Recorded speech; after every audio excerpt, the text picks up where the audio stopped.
Jace was now 10 feet in the air, simultaneously climbing the wall and flipping switches/pressing buttons as fast as they could, while Hayden defensively swung his great axe at the masked cultists, and Popa slashed and stabbed at the cyborg with his rapier. When Burakiel exploded into the room, everyone stopped where they were momentarily to look over at him, and that was the last thing the party remembered from that day. Suddenly, there was pressure. Immense pressure, the kind of pressure that makes your head want to explode and collapse in on itself at the same time. Everything went quiet and dark. At first, the party felt a certain warmth creep up the back of their consciousness. There was a comfort in the nothingness, like a mother holding a child. They felt an immense love wrapped around the feeling of total safety, like they'd returned to a home they'd been away from for so long that it had left their memory entirely. As a blinding light overtook everything around them, their eyes slowly opened. The sounds of wildlife hit their ears, birds were singing, a breeze was whistling, and leaves were tumbling. They were inside of a house, with countless plants hanging from the ceiling and multiple open windows looking out into a deep blue sky illuminated with sunlight and bright white clouds. The house was made from wood, and looked like it belonged in Haven, but for some inexplicable reason, they knew for certain this was not Haven. They were someplace far different, far brighter, and far more peaceful. Hayden, Popa, and Jace were on the ground, now in a sitting position. When they looked behind them, there was a lit fireplace against the wall, and a woman sitting in a rocking chair in front of it. When their eyes met the back of her profile in the chair, as if she sensed it, she stood up.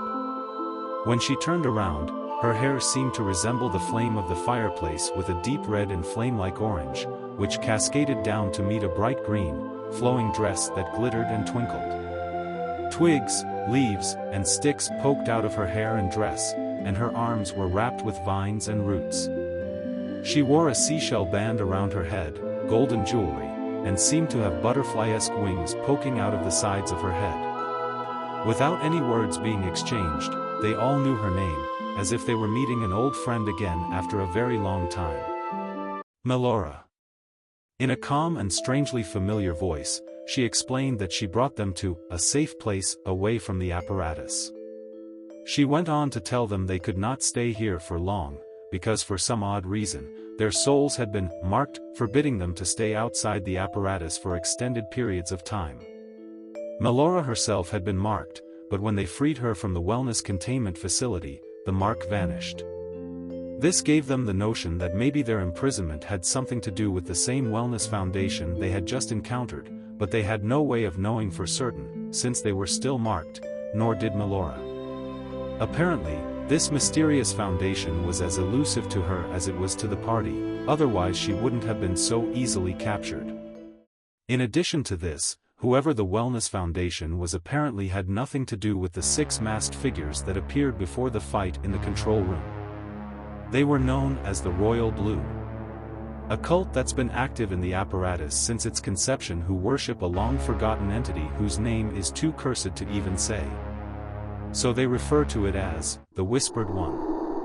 The fact that the Wellness Foundation was working with the Royal Blue was extremely concerning, but made sense as to how they were able to capture her in the first place. That being said, now she was free and back home safely, and it was all thanks to Jace, Hayden, and Popa. As a gesture of her gratitude, she gifted the 3 of them each with a shiny blue crystal the size of a potato, and instructed them to use the crystals in case of an emergency, should they need some celestial help. All they would need to do is destroy the crystal to activate it. Before she sent them on their way, she told them someone wanted to catch up with them before they left, and suddenly the air next to her began to swirl in a familiar way, as a newly sparkling and extremely vibrant Sean appeared. Popa's face lit up with genuine gratitude, and the 2 best friends were reunited. Their reunion was shortly interrupted, however, by the sound of a door opening to their right, and Burakiel walked in.